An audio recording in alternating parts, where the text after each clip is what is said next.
the Rays' opening day roster. He was acquired in a trade with the Reds earlier this offseason. The Rays have sent outfitter Justin Henry Malloy and outfitter Richie Palacios to minor league camp. The Miami Marlins have some bad news as star outfitter Kyle Stowers is going to open up the season on the injured list with a grade 1 hamstring strain. This Sports Flash is presented by Progressive. Bundle auto and home, renters, or condo insurance and save with Progressive. I'm Matt Pauley on Real Talk 93.3. A KFC tale in the pursuit of flavor. The greatest insult the Colonel ever suffered was being served a wrap that was just a snack by a friend. So he took 2 crispy tenders, lettuce, tomatoes, and pepper mayo, and wrapped them in a soft tortilla. It wasn't a snack, it was a meal. He called it a twister, and never called that friend again. The Colonel lived, so we could chicken. The Twister. Now back at KFC, classic or with bacon. Also try it spicy. It's finger-licking good. Prices and participation may vary. Hey, John, why so glum? I just got let go. The company's downsizing. This is the 3rd time in the last 2 years. I'm done with this. Have you thought about My Computer Career? I've heard they can train you for a career in IT in just a few months, including cybersecurity and the basics of AI. And you don't need prior training or experience. Now that's a recession-resistant career. Wow, thanks. I'll check them out. Go to mycomputercareer.edu and take the free career evaluation. mycomputercareer.edu. Hey, this is for my homeowner friends out there. You know who you are. When you get your grass cut, you're going to inspect the work, make sure it's good. Get your house painted, check around every corner and edge, make sure that's done right. Get a new roof, get eyes on those shimmering new shingles. Get your septic tank cleaned. Bet you're not popping your head down in there to take a look around. You got to trust it's done right. I'll make it easy. Go see my friend Greg Miller, Miller Septic. They're my guys. I trust them, and you can too. MillerSeptic.com. That's it. That's the commercial. That's the whole thing. Check them out. That's MillerSeptic.com. Craving something different? Discover the bold and surprising flavors of Peru at Café de Martín. From sizzling lomo saltado to savory handmade empanadas, every dish is made with heart, history, and soul. Crafted by classically trained Chef Martín himself. It's not just food. It's a trip to Peru without the plane ticket. Swing by Café de Martín today and taste the tradition. Café de Martín. Authentic Peruvian. Right around the corner. It's where you raise your kids, where friends become family, where every corner has a story worth telling. It's your neighborhood. At ABC 27, we share those stories, bringing you news that connects communities, builds pride, and reminds us we're part of something bigger. We are ABC 27, in your neighborhood. From the championship stage to coaching change and everything in between, Warchant.com remains your home for the best FSU football coverage in the business. Brutally honest columns and features, market-leading multimedia presence across video and podcast, the largest FSU fan community with a staff that combines for over 100 years of experience covering the Noles. When change comes, Warchant.com is your home for analysis from every angle. Warchant.com, your ultimate Seminole sports source. Sign up today. It's time for Seminole Headlines featuring Warchant.com's Jeff Cameron, managing editor Ira Schofel, and senior writer Corey Clark. Your weekly dose of all things FSU, pistols, and pies starts right now. Here's Jeff Cameron. The Seminole Headlines 93.3 Real Talk Radio Warchant TV begins right now. There's Ira. Say hello. Hello. Corey, here we go. Say hello. Yeah. That's what we expected. That's what we get. Nothing. How about now? There Perfect. it is. Good work. You wanted to blame me, and then you realized, oh, this is on me. I guess I didn't mute or unmute my mic, so somebody backstage is making it happen. Where are you coming to us from, Corey? Atlanta, Georgia. Well, Lawrenceville, Georgia. My kitchen. Well, my kitchen's right behind me. I'm in my living room right now. I didn't want the street address. I just was. Yeah. I didn't know if this was the Atlanta bureau or if you were, if you were in Biloxi. I wondered, were you gambling? That's No, what we wanted to know. Were you out and about enjoying yourself? Wouldn't All that right. Well, we're all here. The gang is all here, and that means we're able to say, "Yay, sausage!" We've been getting after the registers over on my neighborhood. I was about to give my address. Yeah, don't do it. Yeah, but no, man, we actually just bought some yesterday. Mm-hmm. So got the stock. It's bountiful these days. You can find it. Yeah, man, it's the supply chain issues are ironed out. We had some andouille last week. I got the regular, which is just for the sausage dogs. Or you can throw it into a dish if you want to make a dish. Then we also have the breakfast links that we're gonna. That's not breakfast links. I guess they call it I forgot what they call it. Baby links. Maybe, yeah, that's what it is. Yeah. And so we got some variety going over in our neck of the woods. Hey, when's the last time you had when's the last time you had register bites, Corey, over at Corner Pocket? Yeah, the last time I was at Corner Pocket, 3 nights ago, watching Miami lose, maybe. Was the last time I had register sausage bites, and they were awesome as always. But it's Ira, just a joyous occasion to simultaneously be eating register sausage bites while watching Miami lose in anything. That's the only thing that could have made it better. Yeah. When I was watching Miami lose, or when I was watching Florida lose, that was a nice week. That was a nice 2-day stretch there. How about the last 30 seconds of coaching for Florida in that basketball game? Holy moly! Well, if you don't live in this part of the country, and if you want register sausage, which you should, go to registermeats.com. That's the website. They'll sometimes we'll have some promo codes.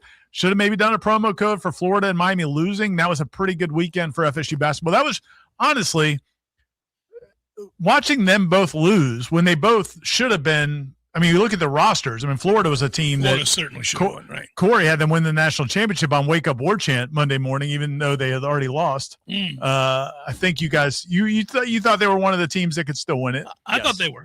Yeah. And then Miami, that roster, they should not have been a 7 seed or whatever they were, and then they get bounced as well. So that was a good weekend for FSU basketball, even though they didn't play. I've enjoyed the way that Link has handled almost everything once he pivoted when they got off to the terrible start in the ACC. And Luke, not Link. Link has handled things well too this year, but we'll get to him in a moment. You had Link's sausage on my mind. Yeah. A lot of sausage talk going on here with all the fellas in the games and the stuff. But register sausage, we love you. But no, Luke has handled those interviews well. That was funny. The last time we saw him talking about be careful which bear you poke, he's not bashful. Not at all. Luke is not bashful in any way about promoting Florida State basketball. He's also not bashful about asking for the money, both from the administration and anybody else that wants to give. I mean, my man is out front and center with we need more money. We want to compete. You need to help. He and Corey would be the perfect tandem because Corey wants to spend other people's money and Luke wants other people's money. Because I'm smart, Ira. I want Florida State to win. So does Luke. And I was going to say this. I brought this up on Wake Up, and Ira and I texted about it.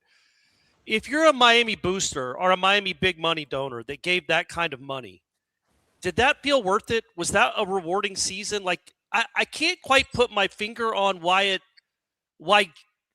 spending money for a playoff football team seems so much more so much better an investment than spending money on an NCAA tournament basketball team. I don't know why, but it just seems like it would be. What are you guys' thoughts on that? Well, football is the more popular sport. It drives the bus. It's a more of a profitable sport long term. And it's such a select group to get to the playoff in football. Yeah. I mean, even the expanded playoff, it's only 12 teams. The obviously the basketball playoff, you're talking about 68 teams. And so if you don't get past that first weekend, it feels like a disappointment, even if you're not, and what's interesting about them in Miami, and to your point, Corey, is, they it's an impressive turnaround from the standpoint of they won 7 games a year ago. And it's year one for them. You have a new head coach in Jay Lucas, and he comes in and you do this. But on the flip side, we all realize that this is a different era, and they bought a roster. And you spent a lot of money on a roster. I believe $10 million at least they put in that roster. They've got transfers from Big Ten schools, big time freshmen. I mean, they spent a lot of money on that roster, and you got one decent weekend out of it. You had a game that you beat a team that you should have beat, and then you lost to a team that you shouldn't have lost. That's to. The tough part. We always said, roster wise, I think. Yeah, roster wise, yeah. It's interesting. Basketball has always been fickle, and the sense of whether or not you get what you pay for now, it is going to be that much more intense when you make a tournament, because by definition, tournaments are truncated. One bad night. I mean, I think we know that if Florida plays Iowa 10 times, they win 8 of those games. Right. But they didn't win. And they lose after – they don't even get to the Sweet 16, and I do believe they're one of the 4 best teams in the country, but that's the nature of a tournament, right? It can happen, and so it's fickle. I mean, imagine being Kentucky and North Carolina. North Carolina, man, sweet Jesus. I mean, they're going to be looking at Dave like what are you doing, dude? Yeah, I can't believe he hasn't He has been fired already. You blow a 19-point lead to that team, and it's a $20+ million roster? No. Again, half of that money was going to a kid that wasn't playing. $5 million of it. But listen, there's no – he's a pretty important piece. He's a pretty important piece. More than FSU's entire roster. $15 million to the others. You got to win that game, Corey, with him or without him. Well, yeah, I think you should be getting you're some up guys. 19. Yeah, I get it. North Carolina and Kentucky are their own. You are a North Carolina apologist for I'm life. just saying, let's not act like the number 5 pick in the country wasn't playing for him. Are you paid by North Carolina? What is with your affinity for rolling out there, Roy, and now this deadbeat a-hole who can't hold a 19? You know what I appreciate about Roy Williams is all those trophies and championships he won. I like that. I like rolling out there, Roy. I wish rolling out there Luke would do a little more of that. That's all I'm saying. I know North Carolina and Kentucky are complete different entities. I wonder when it comes to Florida State basketball, because we like Luke a lot and we think he's a good coach. What do we think is the ceiling for Florida State basketball? Your Wi-Fi. Your Wi-Fi's a mess.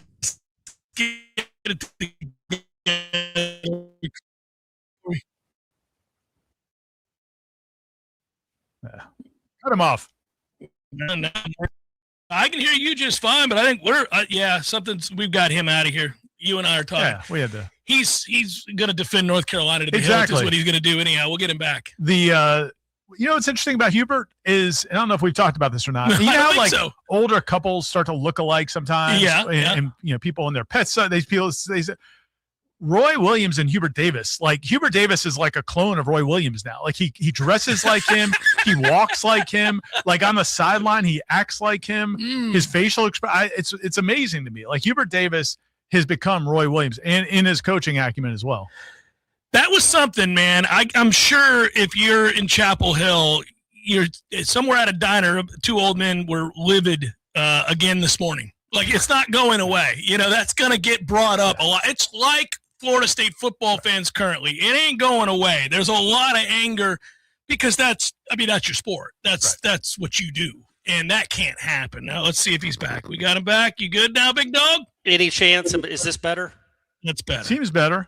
How in the world? I was hardwired in, guys. I intentionally hardwired in so it would be a better broadcast, and now I took the hardwire out, and I'm better with just the Wi-Fi? How's that work, Jeff?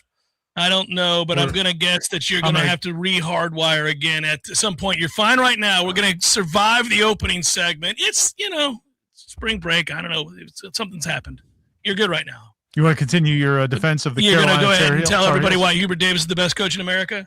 No, I mean, again, he was missing an important piece. My point was North Carolina and Kentucky, that's their sport. They should spend a lot of money on that. And I hope Florida State spends much more money on the basketball team.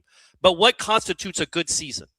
Like, was that a disappointing season for Miami? They won 24 games, but they didn't even they got one tournament win. They got one more tournament win than Florida State for 5 times the amount of money.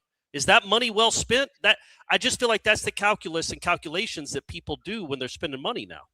You know what I think is interesting, and we probably this is kind of a new territory for everybody, because in the old world, pre-roster movement, NIL, and all that turnaround would be what got Miami fans excited about the future. Like, okay, we made this. This was we're not ready yet. It's like when Leonard, a couple of his runs, like the year they went and got beat by Xavier or whatever. Like you feel like, okay, well, that stunk that we didn't get as far as we want. But man, this team next year, and then like these next 2 years, we're going to have a really nice team. We just got to get a couple pieces. The problem now is it's like, you're just playing Yahtzee every season and you're just putting the dice back in and see what you roll this time. So from that standpoint, I mean, I think if you're a Miami fan, and we're not going to spend a lot of time talking about Miami, but I think what you would say is the commitment that school has made to NIL in football and in basketball, and I'm sure in baseball, is immense. Like, they are spending real money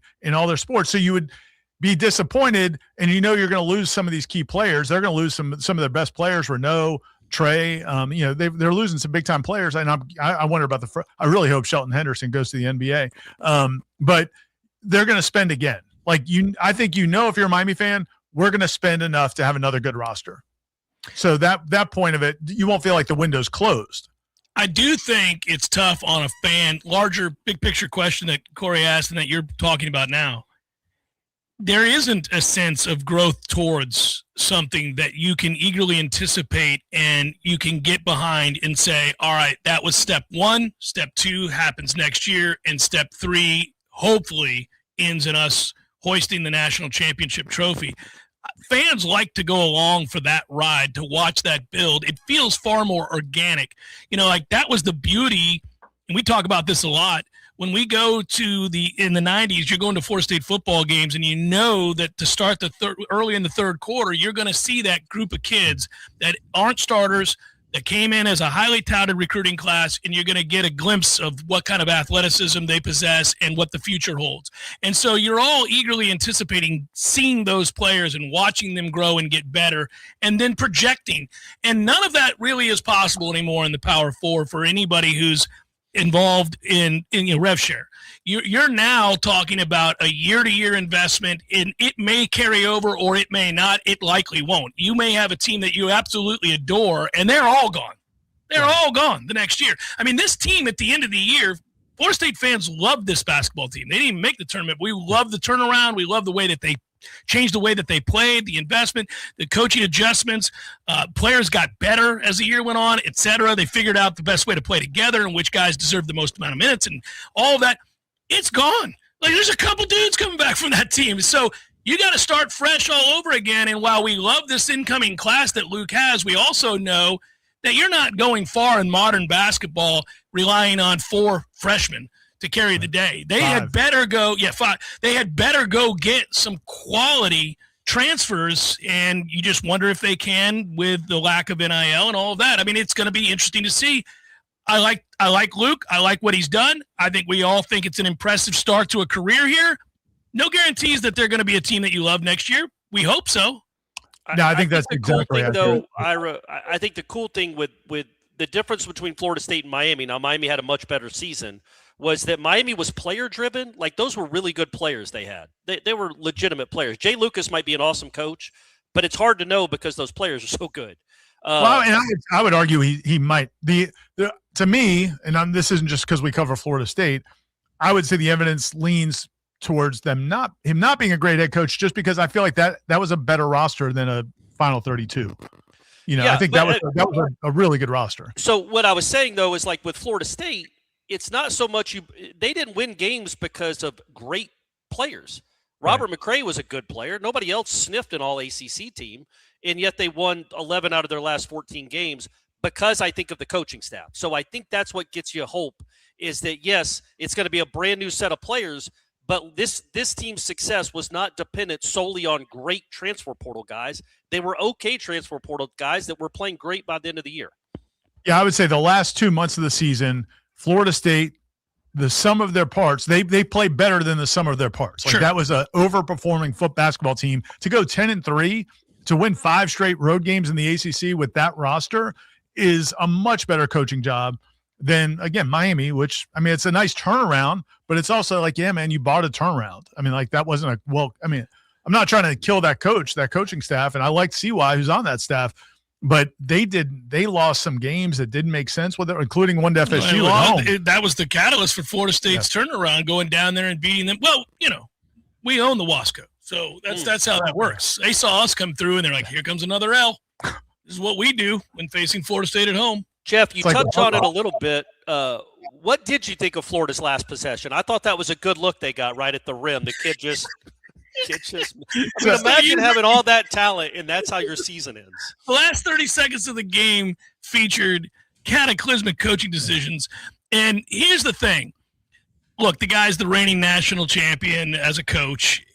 And Florida team's very good. He was on tilt that entire game. He was on tilt the entire game.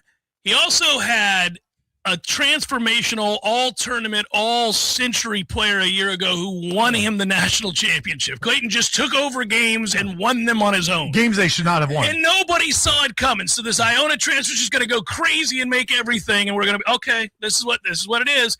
And he did, and he was amazing. And we will all be so lucky as to, you get credit for signing him, but sweet Jesus, that was unreal. So this time around, you don't have that, but you do have arguably the best front court in America. And that is how you play. Disinterested for the entire half. You're not overly physical in a way that you should. It's the way that you could beat teams up. But that last stretch, Corey, to your point, first of all, you're up to, why are you pressing? Why are you speeding up the action there? And then secondly, how do you let a point guard get a running start and you're in trail? It was like they were behind. They thought they were behind. Like they needed the ball back. Yeah. It made no sense. And then the explanation afterwards, first of all, once he gets past the defender, the whole court opens up because he can either attack. That's why there was indecision for Florida. They're screwed in that moment. But he's kicking to a really good shooter who's wide open. It's the easiest three on the court. It's a baseline three. It's the shortest three. So he knocks that down. You couldn't have given a more open look.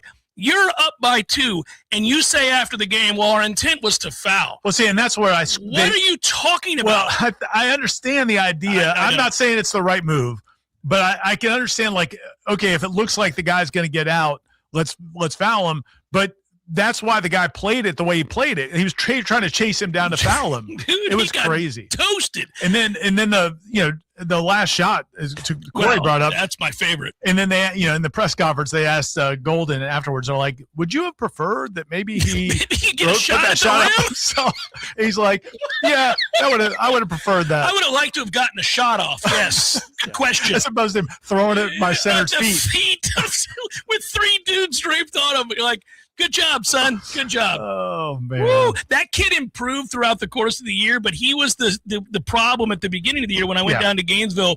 And I remember walking out of there, and I was talking to some Gator fans. I was like, man, you guys are going to miss your backcourt. You're going to miss what you had a year ago because that kid isn't that. But then they kind of fixed it. He fixed and then they were good. He made some shots as the year went on, but, man, did it reveal its ugly, ugly head there at the end. That was unbelievable. But, yeah, from the jump in that game, they looked lethargic. Awful. I mean, I texted Corey and Aslan. I was like, I don't know if these guys are good enough to beat them. I don't know if Iowa's good enough to beat them, but they're there to be beaten. They're there to be beaten. And it ended up happening. Isn't that crazy, too? Like, Florida was awesome this year for most of the year. I don't know what they finished with, 30 wins. Since like December to January, they got really good. It's a supreme disappointment.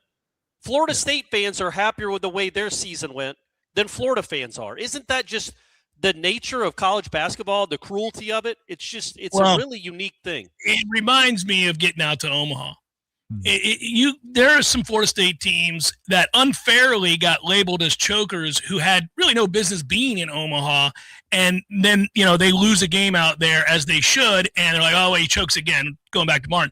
There were some teams that should have won it who were as dominant as any team that's ever been assembled in college baseball that got bounced or came up short, that didn't even get out there, that you could fairly criticize. But it all gets lumped together.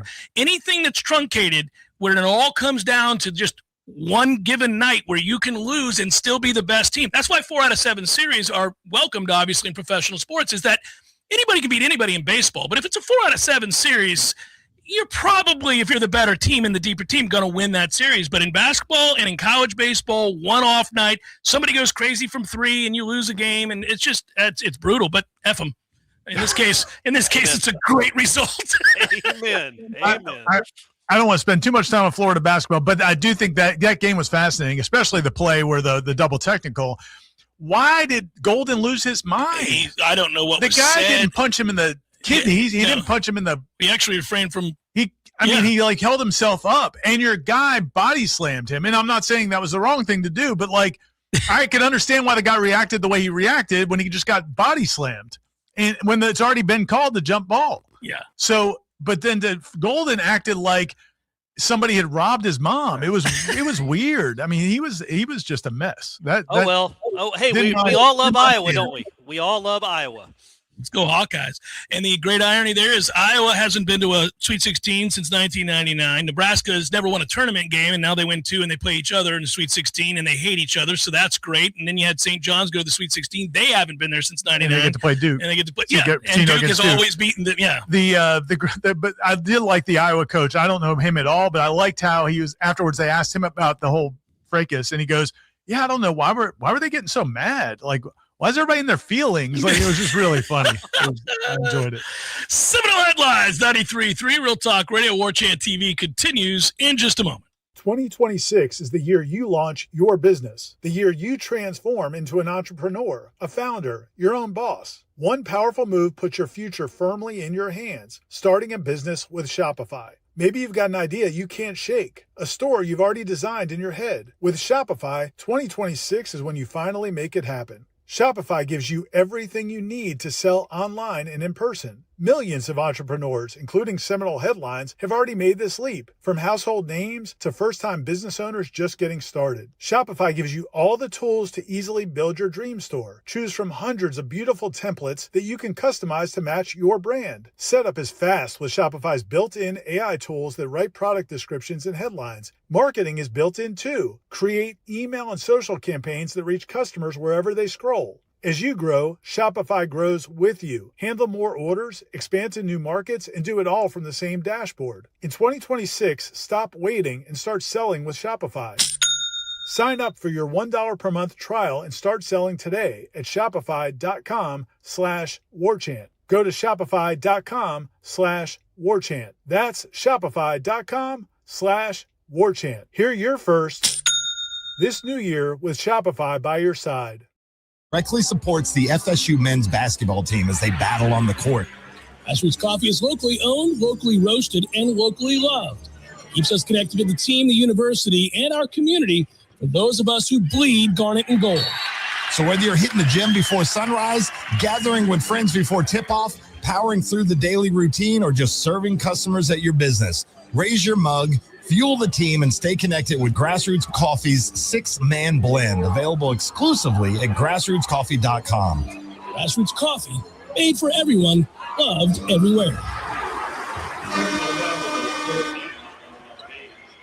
Tired of calling 1-800 numbers just to get put on hold? Flush those numbers down the drain and call Terry West Plumbing and Septic Services, now offering Terry's Toilets, providing clean, reliable porta potties for any job site, special event, or backyard party. Real local people doing real work. No robots, no AI, no call centers. For all your septic services and portable restroom needs, one local call wipes away the competition. Call 850-510-8558. That's 510-8558. Or visit terrywestplumbing.com. When you call, we answer.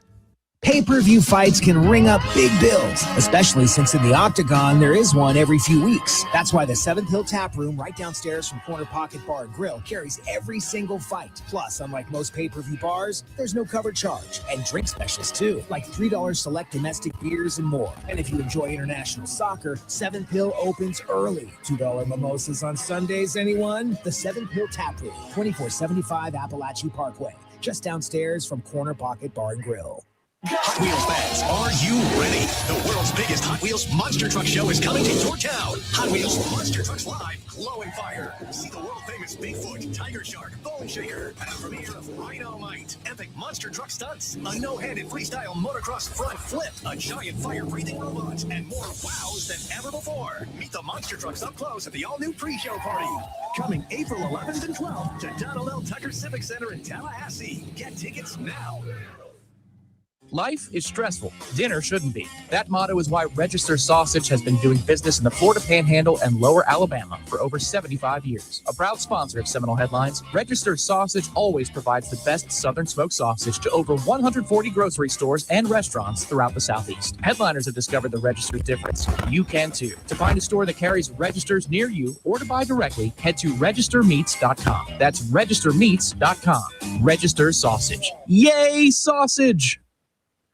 Seminole Headlines returns now. Head to YouTube and search for Warchant TV today to catch the show live or on demand. Now, here's Jeff Cameron, Ira Schofel, and Corey Clark. Rolling on, Seminole Headlines, 93.3 Real Talk Radio and Warchant TV. Did anybody else get depressed when we got the email from Florida State about Pro Day this Friday? You're not fired up for it? What's kind of telling. You guys will appreciate this because neither one of you was at the interviews we just had before we came over here. No, we talked to Mike Norvell. We talked to Javen Boggs, and we talked to Rylan Kennedy, the defensive end transfer. And but anyway, when we were done, Derek, the SID, said, by the way, with Pro Day being on Friday, we're going to do an interview on Thursday with Daryl Jackson.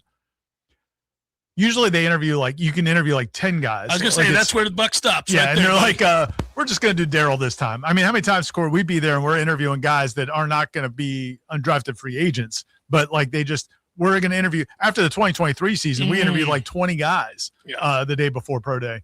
This time, Daryl, we're just going to go with you this time. We got Daryl and a whole lot of nobodies getting picked up by a pro team here. Yeah, that's a toughie. Is there anybody, Corey? Did y'all see Miami's Pro Day yesterday? And the crowd, David Hale was there, and just the crowd in their facility. Every team was represented. It was like the 2015 Florida State Pro Day.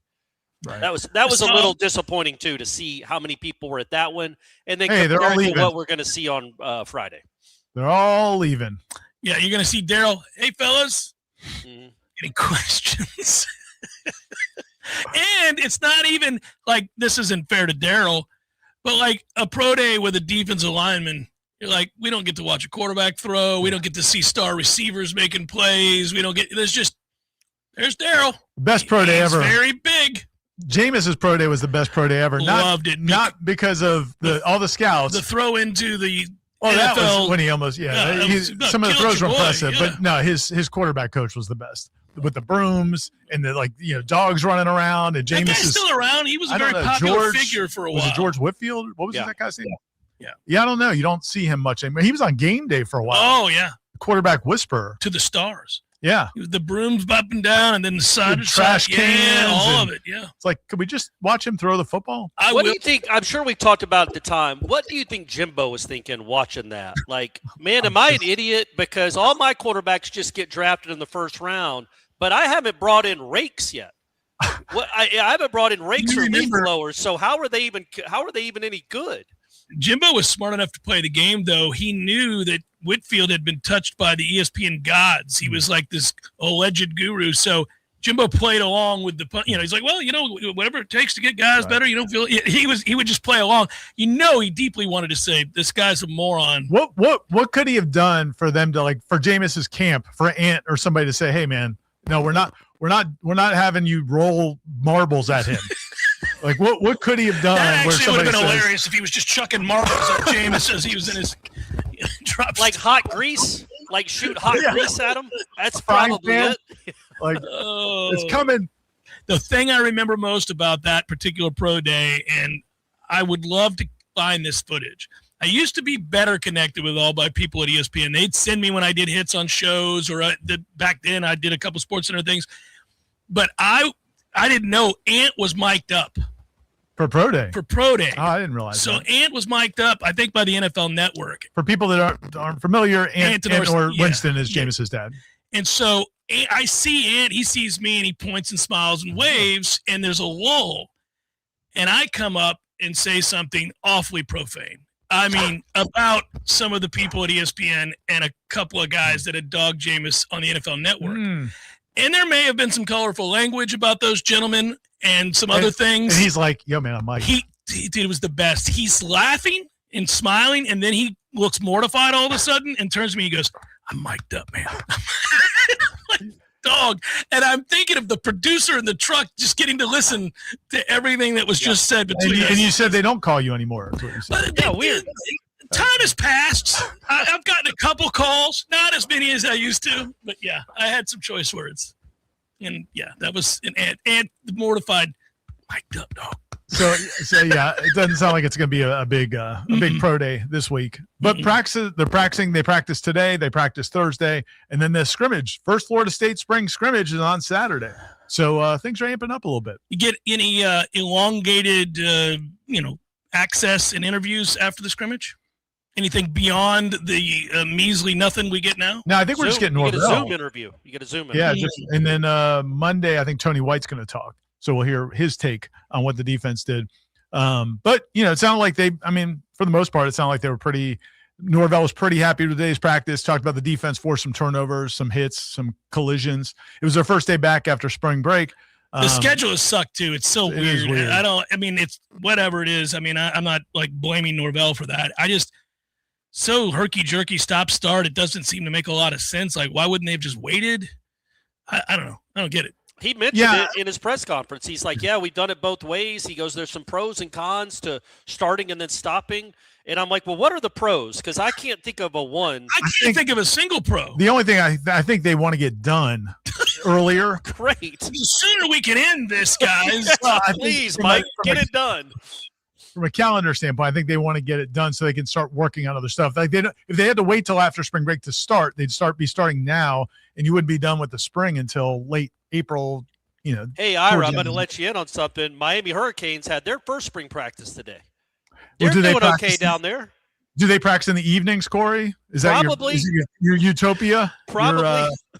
The approach that Mike has sounds an awful lot like me when I say, let's go so we can get back to my wife.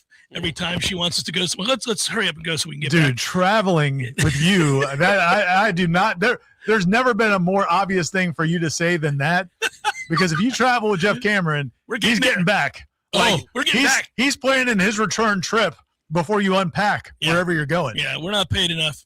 It's time to come on. Let's go. Let's get back. Can I leave tonight? Yeah. I can get back to Tallahassee at 5 a.m. I do my last interview. Or I'm going to leave at 4 a.m. and get back before anybody even thinks about I'm a morning up. person, so that eliminates Corey immediately. There's zero chance we're traveling anywhere together anytime soon, but you'll get up early. I will. And you don't mind the trip there. It's the way back. Because the trip there, I'm getting us lunchtime, baby. We're in Charlotte. Let's go.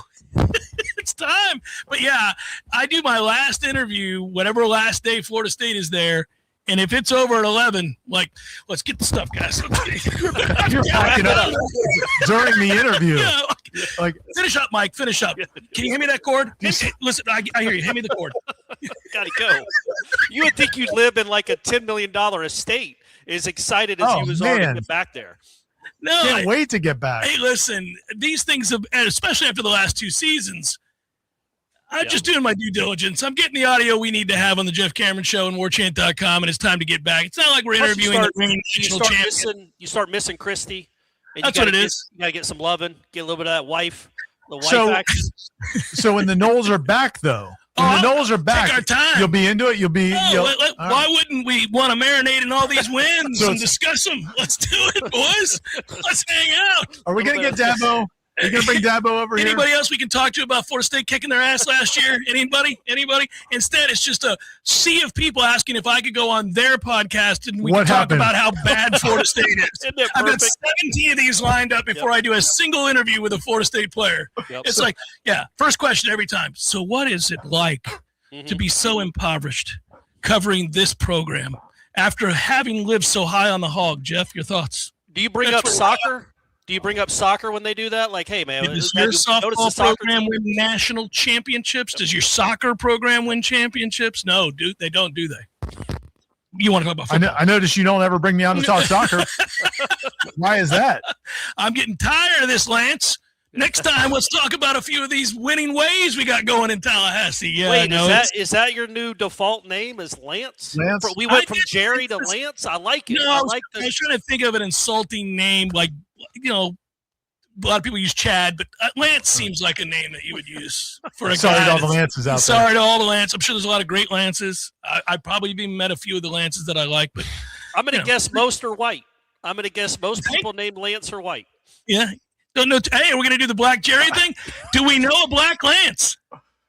Not the only Lance I could think of is Armstrong and a lot. Those are the only two I can think of. Lance a lot. A lot is good. I'm proud of you for that. Do we know a Black Lance? I don't think so. Well, this is the same problem we have with Jerry, though. Look, there are millions of Black Jerrys. We just were too dumb to think of them.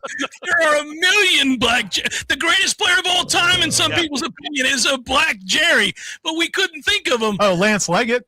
Oh, okay. Remember him? Yeah, the Miami. Yeah, all right. Good one, Ira. Good pull. Thanks. Well, he saw it on the No. Lance there's a couple other Lances in here that I don't even know who they are. Yeah, there's some boxers. Yeah, there's. Oh, here we go. Lance Allworth. Yeah. It's a good one. So all the Black Lances are old. There are no young Black Lances. I think that's Lance what Allworth was white. Really? I thought so. Yeah, I don't know. Yeah, he's as white as I am. But he sounds black. Yeah, well, he was a receiver and a really good one. God bless him. Not as good as Jerry Rice or Jerry Judy. It's hard with those 70s players, man. It's hard to know because they were never on TV. And you're just kid. guessing. You saw him in your You're just uniform. guessing. You're like, I don't know. And it wasn't high def. Right. It was that 27-inch glass piece of garbage. You finally get to see guys. You're like, wait, that's a white guy? I had no idea. Can't be. Seminole Headlines, 93.3 Real Talk Radio, Warchant TV continues in a moment. Your local news now. The Tallahassee Fire Department responded to a house fire on Straw Lane early Sunday morning. A passerby reported the fire at around 12:15 a.m. after seeing smoke and flames from Crawfordville Road. When crews arrived on scene, flames extended through the roof and engulfed 3 sides of the single-story home. TFD said no one was inside the home at the time of the fire. The cause is under investigation. 2 people are hurt after a shooting at a Tallahassee apartment complex Friday night. TBD announced they were investigating a shooting on the 1400 block of Southwood Plantation Road at around 8 p.m. Friday. A spokesperson later said the gunfire happened at Appalachia Point Apartments. No information was released about the extent of the victim's injuries or a potential suspect. There is no threat to the public and no charges are pending at this time. An investigation is underway. This is Rachel Anay with Real Talk 93.3 Local News Update, brought to you by Macklemore Systems, Tallahassee's go-to Mac store. Check them out online at MacklemoreSystems.com.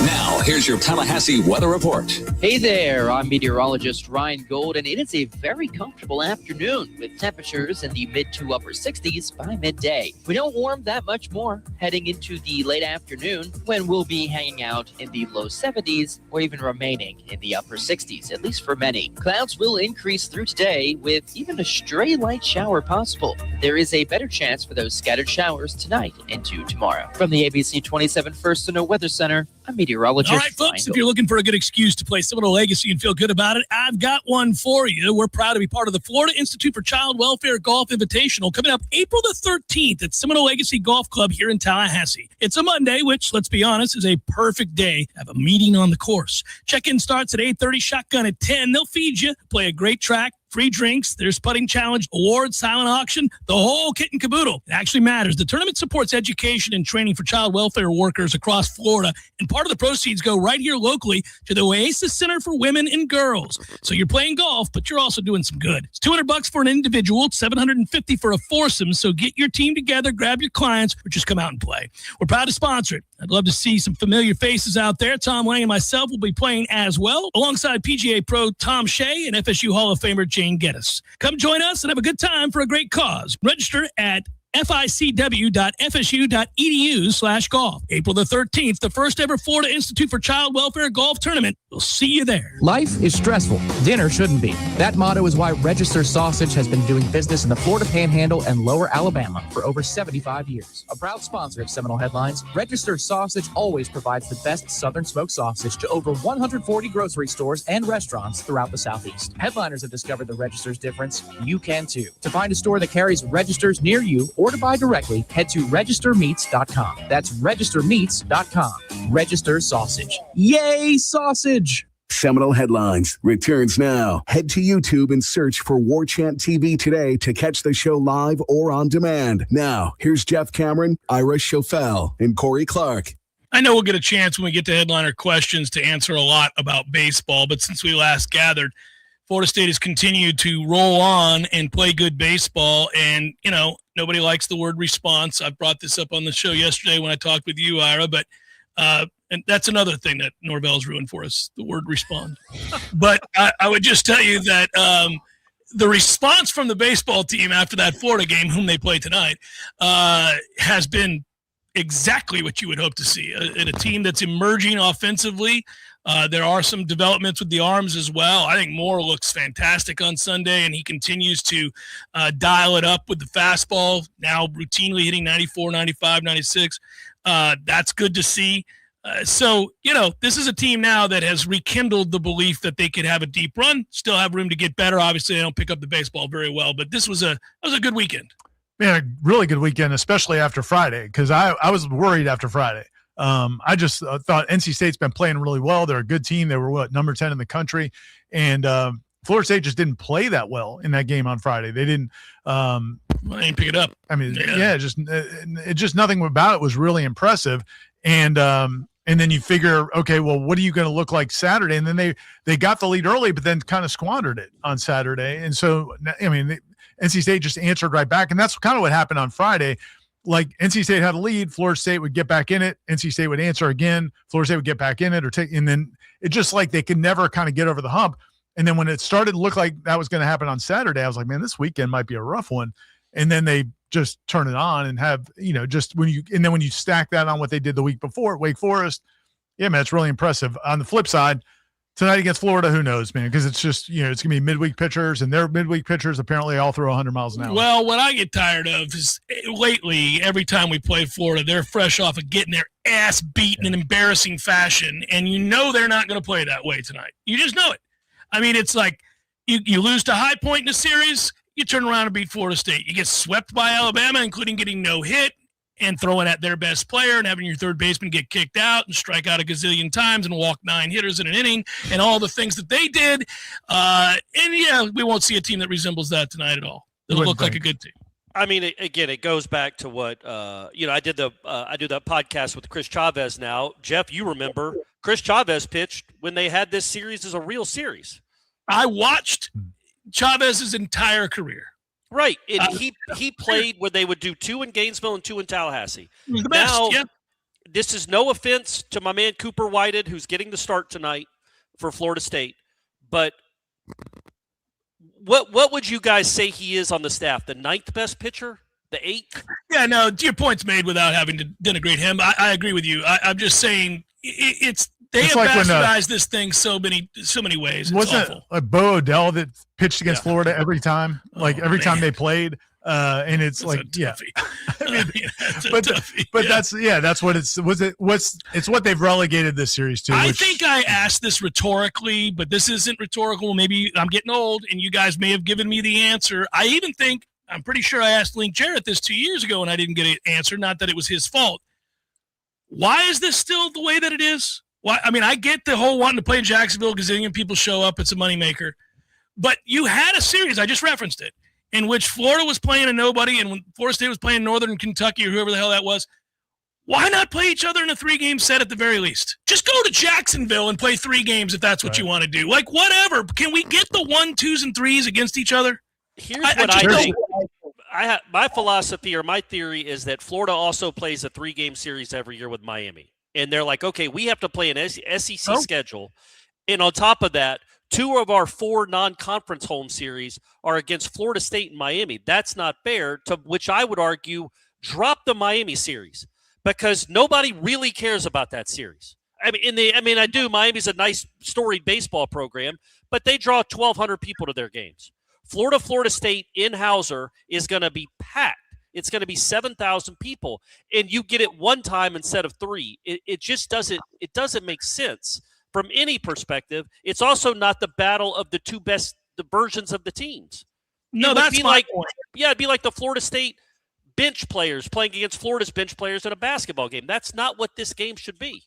Well, Florida State plays Miami every year, and they play Florida every year. I mean, this was always a thing. I don't know why you wouldn't want to do it. We used to play Miami 6 times a year. I was going to say, let's go. I was going to say the ACC baseball schedule is better for FSU fans than what they were playing before. Right. But yeah, man, when you were a college baseball fan, getting to watch Miami and Florida State play 6 times. Oh, it was the best. And I used to drive down there, and then Florida State playing 4 times in one weekend in both cities. I mean, it was all on Sun Sports or whatever. Sunshine Network back in the day, baby. Man, that was awesome. It was just a good time for right now. Like all these games are just streamed. Neither of these games is going to be on network television. It's all streamed, which is fine, but it's not the same. And it's disappointing. Also, Corey, I think if you're a good team, I mean, you're going to have the requisite RPI and the quad 1s and quad 2 wins you're going to need, even if you take on, maybe an extra loss or 2 on your schedule by playing a weekend series against another elite team. Like Florida, if Florida's any good, they'll be fine. I mean, the SEC's tough. I hear you, but the ACC's not easy. You've got plenty of top 20 teams in the ACC. So, I mean, it's pretty much – it's not the same as football. It's commiserate in baseball. Pretty close. I just don't understand the thinking of why the Florida-Miami series is deemed worthy of real baseball, and the Florida-Florida State series has become this nonsensical 5-week, 3-city mess. It would do that with Miami, man. I hate it. I hate what they've turned this into. Yeah. And I don't know that, I'm assuming because people always kind of hint that it's more Florida that wants it this way, but I just don't think Florida State has fought that hard either. I mean, because you've got 3 different coaches now, and nobody's really nobody's even squawked about it. Like, so to me, I don't think Florida State has a big desire to do it either. And I disagree with that. You're right. I don't think either. The last 2 coaches have not exactly, been beating the drum for this series to come back. Because they could come to I know some people in the media they could go to if they wanted to spread that, get that message out. A few people. I know a few people, and they haven't done it. Yeah, I don't get it, though. I would think both. I would want that. I do miss there was a snapshot in time. We do remember it. I know things have changed, but you would take on a Stanford out Sunken Diamond. You would take on Arizona State, who would come in. You'd have these series. And, of course, you'd play in those same years. You'd be playing Florida 4 times and Miami 6. You found a way. I think the last time Florida State played Florida in a meaningful baseball game at Hauser, like one that had real implications and felt like a real game, was a elimination game of the 2008 regional with Buster Posey hit that home run, and it was 14 runs we scored on that. That was 18 years ago, man. I was there, and it was hot as Hades. Yes. Now, I didn't go to was it last year or the year before when the Marching Chiefs were there and everybody just raved about the atmosphere? That was here. Was it last year? Yeah. I didn't make 2 years ago. It was it might have been last year too, but it was definitely 2 years ago because they won Marco hit the grand slam and the band was in right field. Yeah, it was awesome. So people, I mean, that was a good spectacle. Like people enjoyed it. Maybe imagine having it 2 more times, Ira, and not just the one time.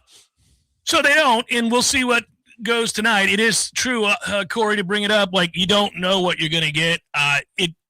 It seems to me like for whatever reason, Florida cares very much about the Tuesday game against Florida State while getting swept over the weekend by Alabama and getting their ass kicked at home by High Point or whatever it might be. But they'll show up tonight. I have a suspicion, and that game will be better. But hopefully Florida State continues to play well. That's but the larger point here, whether they do or they don't, is they've responded well. When you've ruled 2 very good ACC teams, 2 top 20 teams now in back-to-back weeks, and you've had really some guys emerge now that don't look to be cooling off. Like, I agree. My guess is that they didn't have any idea that they would be starting Bavaro this long, but if he's just going to keep hitting, what are you going to do?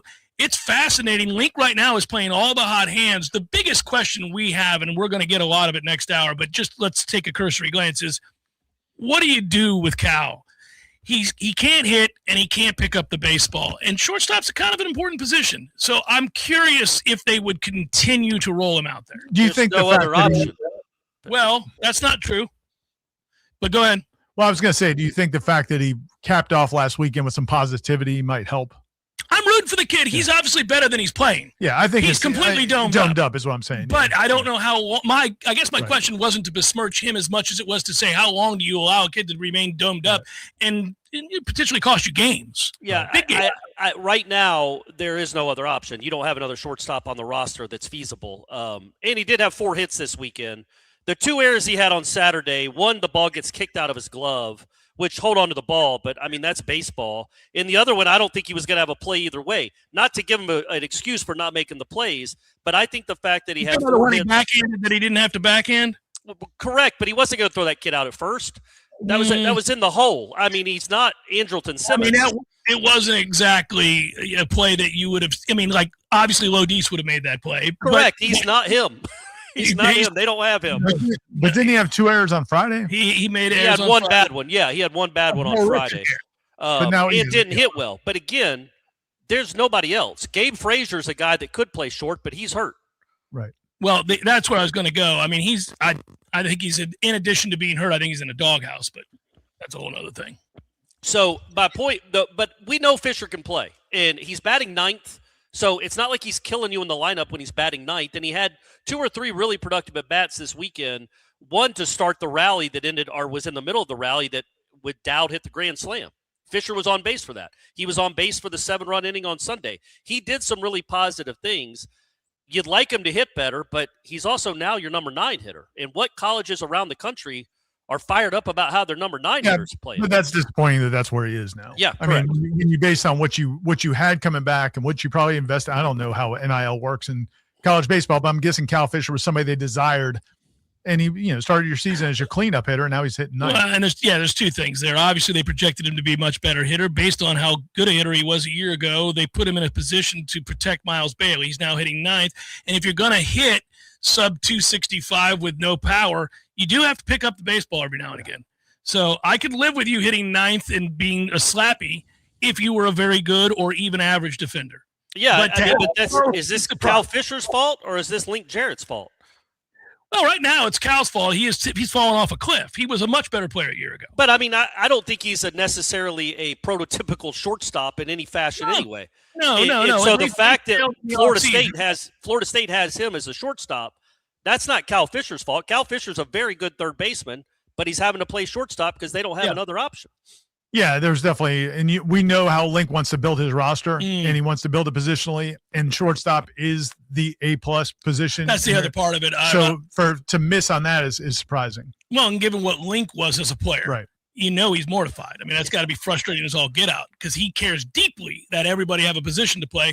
That's the funny thing. You're in a situation where, you're going to have to play Paulino. He's going to DH because he is a pure bat. Man, he doesn't have a position, and then that means that some of the other components really can't get on the field. It was fun listening to Link talk about Paulino over the weekend, just about how for a freshman to not just have the talent that he has, but also the pitch recognition. I mean, he's a pro hitter as a freshman in college. So yeah, he has to be in the lineup if he can find a place to play him. It would be ideal. We've got plenty of questions probably along the lines for baseball-oriented folks who are excited about tonight and the season. We'll get to them momentarily. This is Seminole Headlines, 93.3 Real Talk Radio, Warchant TV.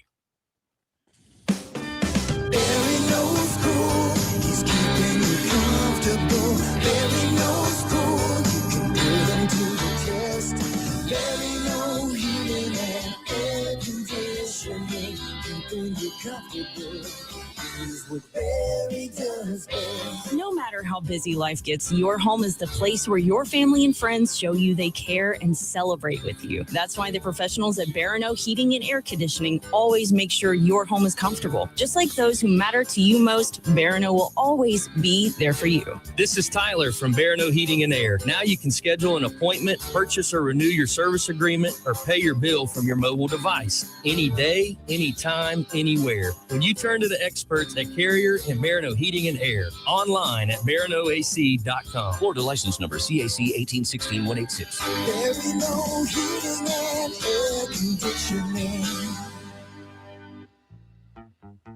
Hey, Knowles fans, it's Shannon Young with Cross Country Mortgage, proud sponsor of the Jeff Cameron Show. If you feel like the housing market is on a losing streak, I can help you find new momentum and respond. Waiting for mortgage rates to drop could actually cost you more in the long run. When rates fall, home prices and buyer competition go up. That's why I'm helping Knoll Nation to get pre-approved now. So when the perfect home hits the market, you're ready to score before the other team even lines up. Whether you're buying your first home or upgrading your dream home, I'll guide you through every step with passion and preparation. Let's get started today, and you can do that at loansforknowles.com.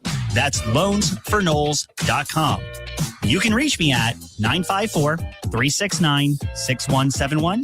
That's 954-369-6171. I'm Shannon Young with Cross Country Mortgage, helping Knowles everywhere find their home field advantage. Searching for the best place to host an event for your friends and family? The Golf Club at Summerbrook is more than just a place for a round of golf. It's also one of the best choices for hosting and celebrating the most special days in your life. From rehearsal dinners and baby showers to corporate banquets and kids' birthday parties, you'll receive amazing personal service and attention to every detail when you choose the Golf Club at Summerbrook. Find out how affordable it can be and call us today at 850-894-GOLF. That's 850-894-GOLF. Many orthodontists in Tallahassee can straighten a smile, but at Birch Orthodontics, they're dedicated to providing the finest care possible. The experienced and friendly staff is trained in all of the latest techniques. So whether you need standard treatment like braces or Invisalign, or you have a more complicated case requiring extra attention, Birch Orthodontics is here for you. Set up your free consultation today by visiting birchorthodontics.com, BURCH orthodontics.com, or call 850-877-1692. At Birch Orthodontics, they create beautiful smiles that last a lifetime. WVFT, Gretna, Tallahassee. This is Real Talk 93.3. You're listening to Seminole Headlines with Ira, Corey, and Jeff. Stay tuned for more headlines coming up next. Your sports action update on Real Talk 93.3 with all the latest odds from Vegas. Tampa Bay Lightning, $1.80 favorite against the Minnesota Wild at the Benchmark International Arena today. 6.5 under the total. Orlando Magic, 10.5-point road dogs of the Cleveland Cavaliers at Rocket Arena. Baseball today at the VyStar Ballpark in Jacksonville. It's Florida State, Florida. The Gators are the $1.24 dog against the Seminoles. You lay $1.60 to win $1 on Florida State today. Braves open the season Friday at home of the Royals. Chris Sale on the mound for the Braves, $1.52 favorite. While the Tampa Bay Rays visit the Cardinals on Thursday to open up the season. The Rays are the $1.24 road favorite. Score $500 in rewards at the GBank First Bet VSiN Trifecta. Details at vsin.com/GBank. For more sports betting news and information, go to vsin.com. Mike Son at Real Talk 93.3. Pump up the volume. Business moves fast. Orders roll in, deadlines close in. When you ship with USPS Ground Advantage, you can keep up with confidence. Every package stays in our secure network from dock to door. And with nationwide reach, dependable tracking, and upfront affordable pricing, you get built-in peace of mind. You run the business. We run the routes. Visit USPS.com/Ground Advantage to learn more.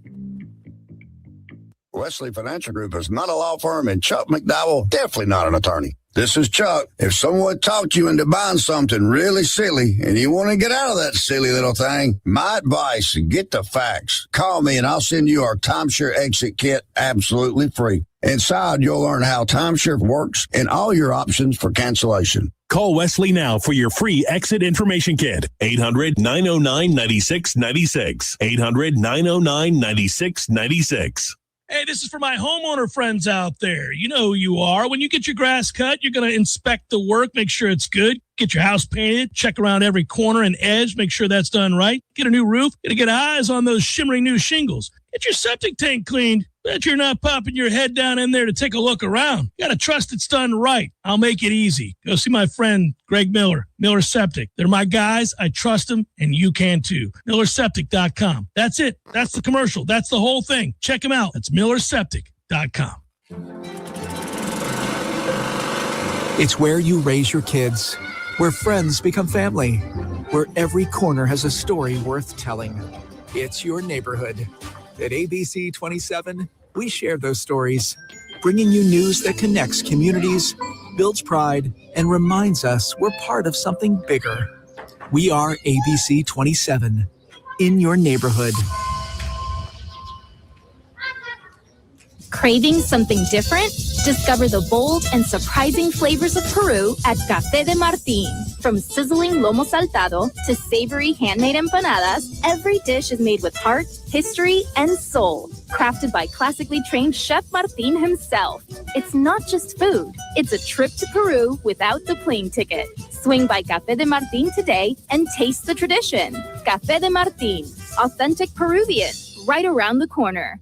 From the championship stage to coaching change and everything in between, Warchant.com remains your home for the best FSU football coverage in the business. Brutally honest columns and features, market-leading multimedia presence across video and podcast, the largest FSU fan community with a staff that combines for over 100 years of experience covering the Noles. When change comes, Warchant.com is your home for analysis from every angle. Warchant.com, your ultimate Seminole sports source. Sign up today.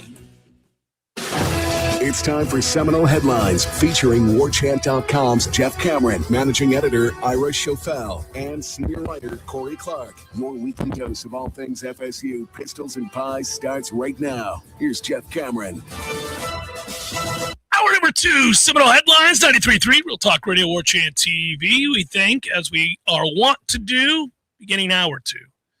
Dr. Birch Orthodontics, ride and die.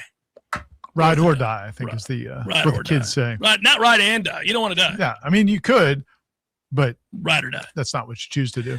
Dr. Birch, by the way, stepping up. The Birch Orthodontics is stepping up their social media. I don't know if you've noticed. No, I'm not a big social media guy, Ira. You're not. You never really have been, No, which is strange. Stretches of time, but Unless maybe I've been soured on it. Unless maybe you're having some beverages late at night, listening to some Back tunes. in the day, but I don't even do that anymore because people bust balls about it. So I'm like, all right, you know what? I'm just not even going to play tunes anymore. Corey, has he ever texted you with some lyrics? He texted me with some lyrics. I have. Every now and again. No, he did not. Jeff Cameron texted you lyrics from a song. Well, it was a love song. I wanted Ira to feel the same sort of, Don't look like thinking about me. Thinking about me. Perfect. Yeah. It was a tender night. I'd seen him earlier in the day. Birch Orthodontics. Go follow him on your social media, Instagram, I'm sure, Facebook. I've seen they keep showing up on my feed. She's got videos going for her staff, celebrating her staff, because that's what Dr. Birch does. Yes. She celebrated one of her staff members who's been with her for 5 years. A bunch of those people have been with her for years and years and years because it's a great office. They do great work. If you ever need orthodontic work for your kids, your sister, could you recommend a sibling? Like, hey, I think a lot mom and dad kind of screwed you over. Yeah, your teeth were always jacked. I don't know why they thought you could get away with this, but you look like ass. Let's get in there and see Dr. Birch. So that's a text you could send your sibling. Yeah. So, but if you want a free consultation, go to birchorthodontics.com. That's the website. Or go to their office. Just walk in, just show up and say you want a free consultation, and that Corey and Jeff and Aslan. Does he have messed up teeth? Was that a Freudian slip? Are you really concerned? You know what? He's about to get married, so are his teeth together? He actually said he was going to talk to Dr. Birch about maybe getting some orthodontic work. So maybe that's why he slipped in my head. But go to birchorthodontics.com and great. They do awesome customer service, but they also do the latest technologies. All of our kids have gone there. Friends' kids have gone there. And tell them you heard about him on the headlines. Well, and I think in fairness to Aslan, since you worked him into a Birch Orthodontic Seminole Headlines advertisement, I'll just say Cummings. There you go. Cummings. We're even. We're all squared up, Aslan. There you go. I got it in there for you, Aslan. And I love my Cummings vest, as well as the It is a generator nice and vest. everything else that I have. Yeah, we're good to go. So, see, I'm an equal opportunity. Try to do the right thing. Make sure everybody's all right. All right, let's get to some questions, shall we? Here we go. Gentlemen, Sweet Pea. Now that By the way, where did Sweet Pea come from? Well, remember? Yeah, that was back when we were at ESPN. And how did it come up, Sweet Pea?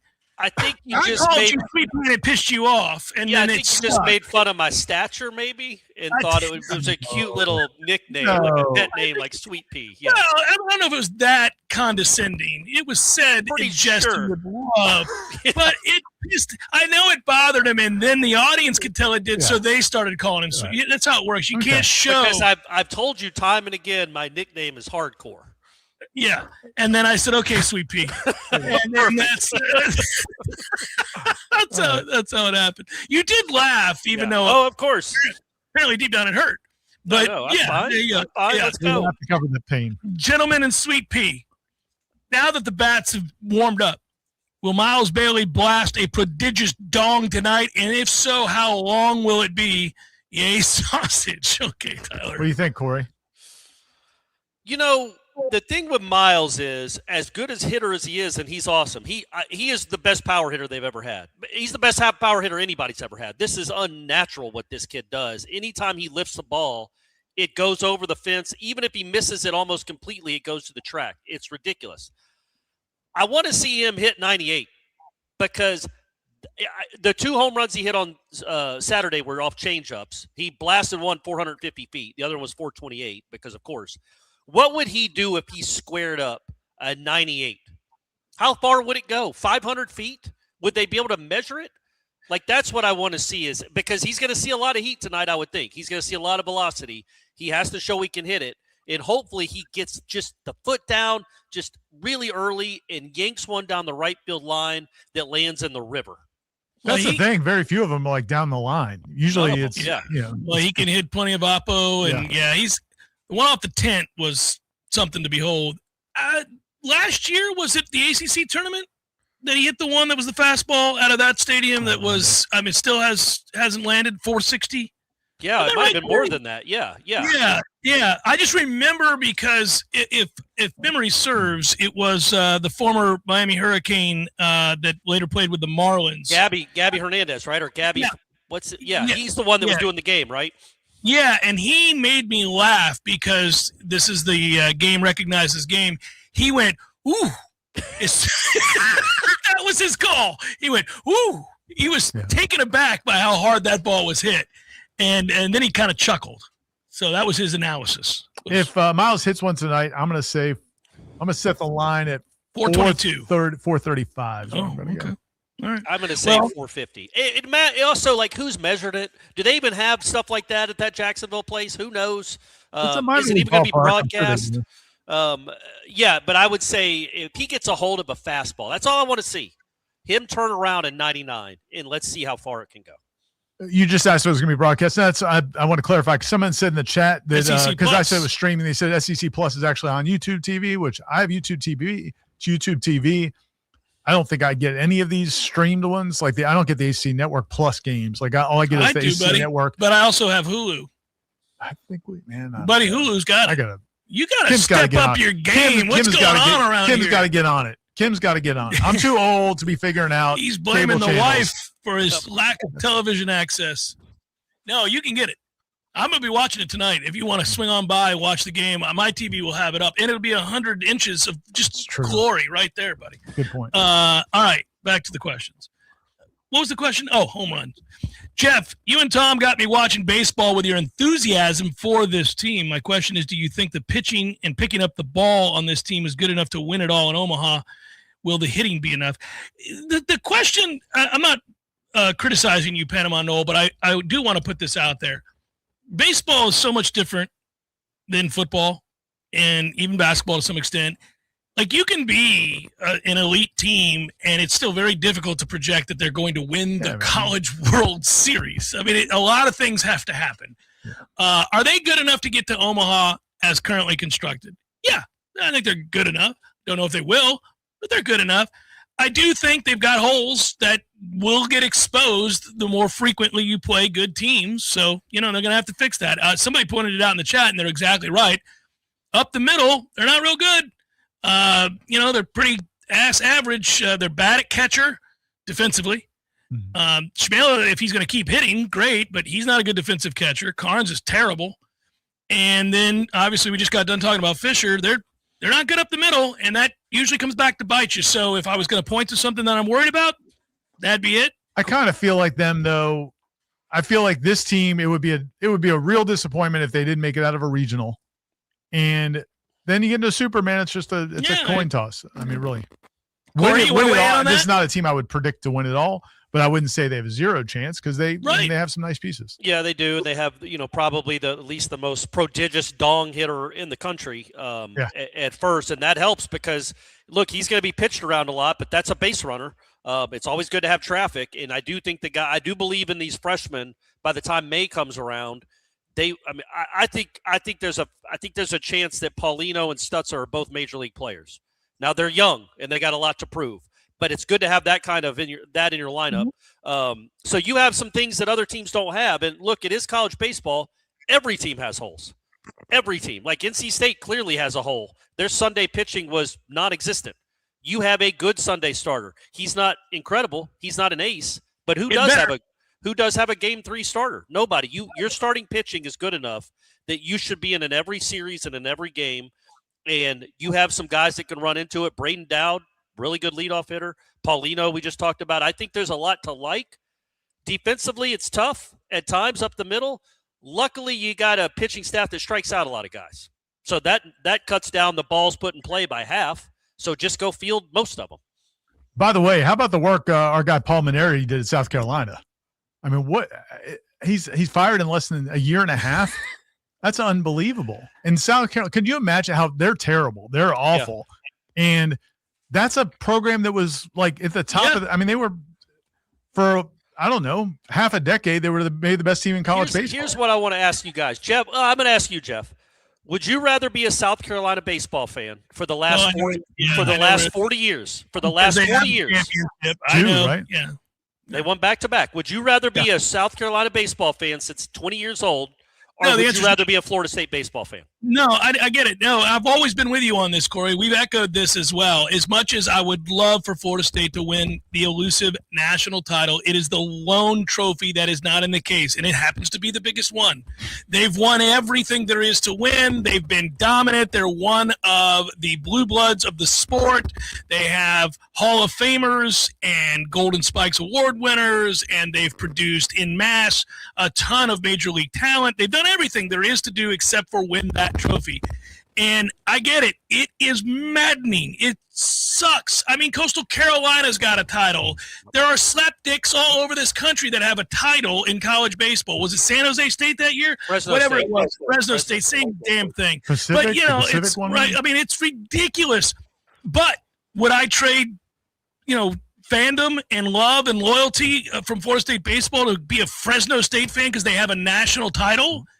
No, of course not. I'm along for the ride. I love the consistency of greatness, and I know that one day they're going to cash in that chip. It's going to happen if you keep putting yourself in that position. But it is frustrating, though, Corey. It is understandable that this fan base feels that sense of exasperation. Like, why can't we just win one? I would think if you're a hardcore. When Florida did it, Corey, when Florida did it more, that was the final shoe to drop. Like, really? Florida State's been a better baseball program than Florida in my lifetime for 85% of that time. Yeah, thanks, Glenn. By the way, it was Pepperdine. I had the P on my head, but it was. It was former Florida coach who Andy Lopez. He won another one with Arizona. When I say the thing about Florida State baseball, it's because of my fandom with the Atlanta Braves, because I always bring up I've had so much more joy being an Atlanta Braves baseball fan than Florida Marlins fans have. If they have the same number of championships, but who's had more joy as a fan? And Florida State fans have had so much more joy, hardcore baseball fans, not the casuals that show up in June. The hardcore Florida State baseball fans have had so much joy and smiles from their baseball program over the last 45 years than South Carolina fans or Fresno State fans. I pray, I hope, I don't pray, but I hope that Florida State goes and wins a national championship. But either way, it's a lot more fun to watch this than some team that rolled to 2 national championships and then disappeared off the face of the earth. No, and that's true. And I think that objectively speaking, people would say that's true. Now, for Florida State fans, because they have consistently, there are a few exceptions, few years here and there, one's kind of recently, but they've had so much success, and it is the only thing they haven't won, that you understand coming to any given season that you're like, well, yeah, we're going to win a lot of games. People are like, can we win the final? I get that. I get it. But baseball's, you need a little luck along the way, no matter how good you are. I remember the Augie Garrido story about how one of his titles, and it pisses people off that he's got a lot of them. But Augie told the story of how they were 2 outs in the 9th, runner at first base. They hit a tailor-made 1 out in the 9th. They hit a tailor-made double play. The guy who botches the play defensively, whoever Texas' opponent was, I can't remember. It's like the only error they made all year. It's the only error he made that year was on that play in the 9th to win the game, and instead Texas goes on to win the game. They score 2 runs, and they move on, and they win, and they end up winning the whole thing. And he's like, like that kind of stuff does have to happen, and it seems like Florida State in those moments have been cursed. I can think about Brett Groves being safe by 10 feet at second base being called out. I can think of a ball being thrown to the backstop at the old stadium, Rosenblatt, and having it hit off the brick and come right back to the catcher as they tag at home. I can think of a million plays, and Florida State fans never can get that out of their mind. So I empathize. I'm with you, Knowles, but Corey, you're right. I mean, this has been a much more joyous thing to be a Florida State fan than it would be to be a Coastal fan or a Fresno fan or recently a South Carolina fan. But as good as this team is, and it's good, they're top 10. They've had 2 really exceptional weekends in a row, taking 5 out of 6 of those 2 teams. But the team 2 years ago, we would have thought, yeah, that's the team you would have said, okay, that can win it all. This team could, but you wouldn't expect it. They're not an odds-on. They're not good enough defensively, and the pitching's solid. I don't know that it's. Well, that team 2 years ago turned out to have 4 first-round picks on. Yeah. That helped. It's a good team. Nate writes, how much of Jackson Smith and Jigba's $168 million salary is Corey donating to FSU? Wouldn't that be something? Is he a Knoll? Is he a Knoll fan? Did he play here? I don't remember. Did he play here? He has money. You know what he should do with it. Offer it up, Corey. Call him. Text him. Email him. He wouldn't be anything without Ohio State. Jonathan says, how many of the new FSU baseball hoodies did Jeff buy at Garnet and Gold to resell at a higher value later in the season once March Madness ends and people switch to college baseball? Those things are beautiful, and Garnet and Gold has got not the hoodies, but they got the shirts with the long sleeve. They got all of that, so they are gorgeous. And I'm known to be a bit of a gearhead, but not the motorcycle or car type, but rather, I'm big on my gear, and people know. Is that what we call? Is gearhead used two different ways for like athletic gear? I made that up. Sneakerhead was the old one. Do you where do you keep your clothes? So, okay, this is a point of contention, and I was hoping you weren't going to go there. Oh no, my wife. Well, because I was just thinking about the idea of the fact that Jeff has a lot of clothes. I have a lot of Florida State related clothes. I have a lot of music. That's what I'm saying. And then you have just clothes you would wear to like a dinner or something. Right. So that's a lot of clothes. So I'm just picturing in my closet. I don't know where all those clothes would fit. So I'm curious. No, my wife's angry. She's brought it up. I also own way too many hats, according to her. That's criminal how many hats I own. I said, well, you're not bald. You're not bald. You want me to die of skin cancer? So anyhow, there's that. But what does she say when you ask her that? That seems aggressive. She goes to the kitchen and doesn't answer to leave me to wonder. No, so this is the frustrating part. Like, I'm an O, and Tara is a dear friend, and Garnet and Gold is a sponsor on Warchant. She just can't stop giving you clothes. And she's like, "Come on, big boy, get these clothes, put them on you."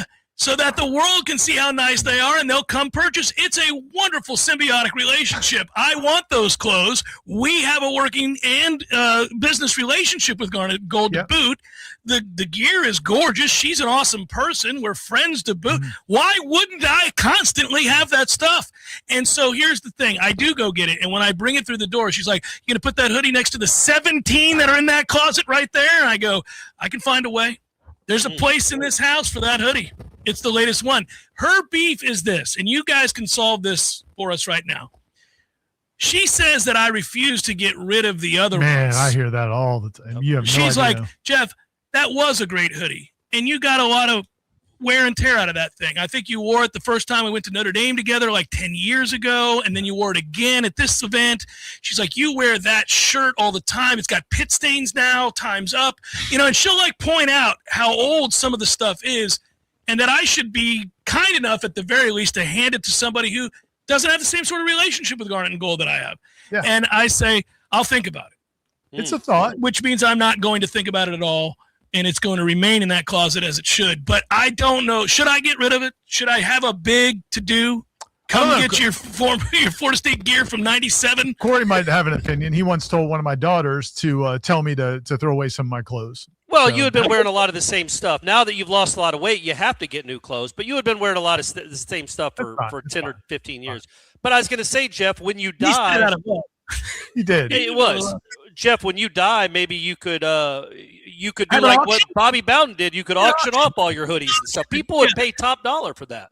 Instead of the $680,000 or $700,000 house that was auctioned off, I'd say, here's the closet. Here's a garage sale for all my hoodies. Yeah. Well, and I have a lot of shirts too. I even have way too many pairs of basketball shorts. You could sell it now. I'll give it away and make up a story for each one. This is the hoodie I wore when I yelled "Suck it, Clemson." Yeah. Pick iconic moments in Jeff Cameron lore. I do. I will never get rid of the sweet Chuck Walsh leisure suit that I still have. What's that material? Velour? That velour, black on black. I still have that. I'd like to see you wear that. Oh, I have worn it. I wear it once a year when it's just right in wintertime. It is the most comfortable thing of all time. And I remember the basketball program was a little upset with me for having it. They didn't know how I got it because it was specific for basketball. But I have my ways. Well, you just mentioned Chuck Walsh. Sounds like you got it from Chuck Walsh. I did not get it from Chuck Walsh. And Chuck looked at me side-eyed when I walked in with it one day to say hello to him. He's like, where'd you get that? I said, don't worry about it. I got it. Sit on the bench with that thing. They would look you're an assistant coach. It looks good on me. I should have worn the team-worn sneakers from that time, too. Sat at the edge. I think I know who gave it to him. We'll talk about it off air. I think I've figured out your source. Well, things have changed. I don't know if that's the case anymore. Hey, just wanted to update you guys on Dong City this year. Our home cooking is pretty good, but the Dongs are also donging. 344 team average, 960 OPS, 31 dongs. And then he went on to say, may the dong be with you. So that's Florida State is hitting 344? They have 31? I think at home. Our home. But they can't have that's probably all of it. Are we hitting 344 as a team? They have 31 home runs? I think that that's could be right. right because Bailey and Dowd have Bailey and Dowd have 18 between them. By the way, what's Bailey on track for right now? 30 something? So he's got 12 in how many games? 23. So you're going to play 60. So yeah, he could get to 30, 25. He's probably on pace right now for 28. But I'm gonna go ahead and predict after this weekend, especially, there's going to be a lot of ACC teams that'll be like, let's have this 6-year catcher beat us. We're not going to pitch to this behemoth. And good for Schmelia to come through like he did on Sunday. That was really big. But yeah, Bailey's not going to get a ton of pitches to hit. On Saturday, I remember thinking, and I'm sure everybody else did too. Why are they still pitching to him? Certainly, I think Elliot Avent was thinking it. Like, why are they still pitching to him? And then Sunday, I'm like, pissed off that they won't pitch to him. So yeah, I you get it though. The arrogance, Corey, to continue to pitch to him after he hits a ball to the moon. Well, also, and the guy behind him on Saturday was Paulino, who at that point had 0 home runs. How in the world are you pitching to that dude when the guy on deck has 0 home runs? So anyway, it worked out. They walked Bailey 4 times on Sunday. He scored every time he was on base.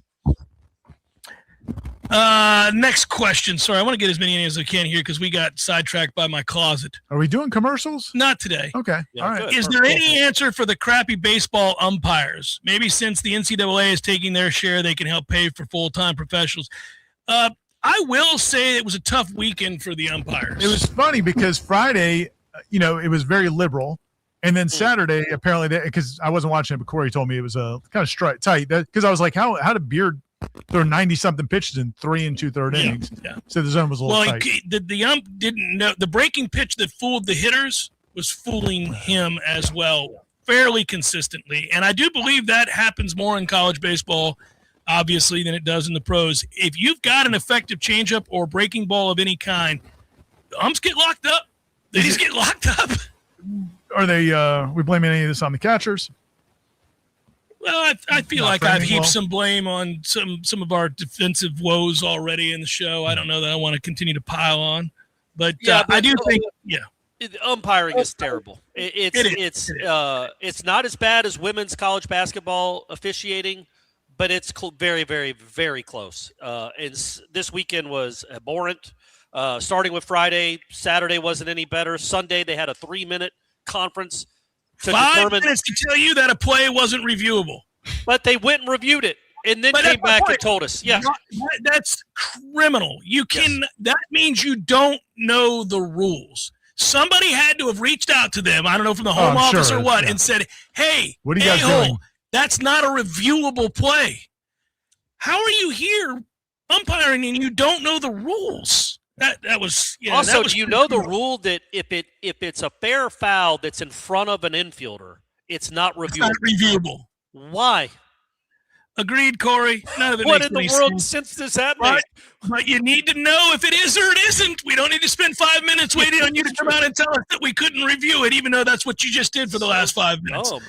Stupid. Seminole Headlines, 93.3 Real Talk Radio, Warchant TV continues in a moment. Have you heard of Goldbelly, everybody? It's an amazing site. I order from it all the time. You can get the iconic, famous foods from restaurants all across the United States. That's the gist of the whole thing. So, like, if you got a big game day or Valentine's Day, since that's coming up, really anything else that you've got going on, you go to Goldbelly and you look at what I did just this past weekend. Pat's, King of Steak. Cheesesteak. You've ever had their Philly cheesesteaks from Pat's? Me too. I've had them in Philadelphia, and I saw it was on the list of places that I could order from Goldbelly. I did. I know that that's one of many restaurants. You could go and you can get the Anchor Bar in Buffalo, the Malnati's, deep dish Chicago pizza if you wanted. Really, any of the famous restaurants. Joe's Stone Crab down in Miami. I saw that on the list. That's next on my horizon. Quality food, ease of shipping. Got here. It was packed in ice. I was ready to roll. Easy instructions. I was eating a cheesesteak with my two boys while we watched football. It was absolutely perfect. I love the experience. I'm going to do it again. Whether you're looking for a game day that turns into an unforgettable experience with friends or want to impress a loved one on Valentine's Day, all you got to do is go to goldbelly.com, get 20% off your first order with the promo code HEADLINES. That's right. That's goldbelly.com, code HEADLINES for 20% off your first order. Payments and business solutions. Tried and True's core expertise includes card, ACH, point of sale, mobile, e-commerce, and hosted payment solutions. Tried and True will help you reduce costs and increase your bottom line. That always sounds nice. Whether you're a retailer, restaurant, licensed professional, or service industry, Tried and True is saving you money. Tried and True's expertise extends to payroll, video menu ad boards, IT services, web design, and social media. It's time to make one call and tell the competition to take it on down the road.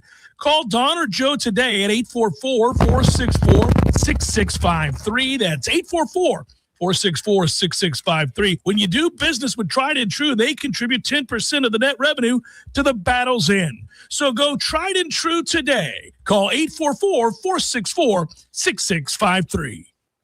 All right, folks, if you're looking for a good excuse to play Seminole Legacy and feel good about it, I've got one for you. We're proud to be part of the Florida Institute for Child Welfare Golf Invitational coming up April the 13th at Seminole Legacy Golf Club here in Tallahassee. It's a Monday, which, let's be honest, is a perfect day to have a meeting on the course. Check-in starts at 8:30, shotgun at 10. They'll feed you, play a great track, free drinks, there's putting challenge, awards, silent auction, the whole kit and caboodle. It actually matters. The tournament supports education and training for child welfare workers across Florida, and part of the proceeds go right here locally to the Oasis Center for Women and Girls. So you're playing golf, but you're also doing some good. It's $200 for an individual, $750 for a foursome, so get your team together, grab your clients, or just come out and play.